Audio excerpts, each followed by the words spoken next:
ভাই থাকো হারে দেখো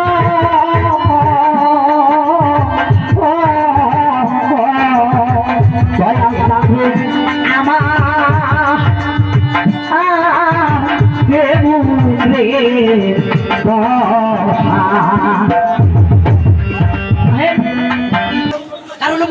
সাধু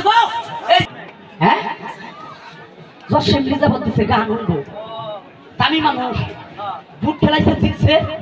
এখন তার পরিবারে গাহানুন বাড়াইছে গাহানুনটা পছন্দ হয়েছে বাজারে বলে হুইটা গেছে দুই ভাইয়ের ভাই কি মাংস নাগে কি নাগে তোমাকে টিয়া পয়সা নাগে তাও দিমু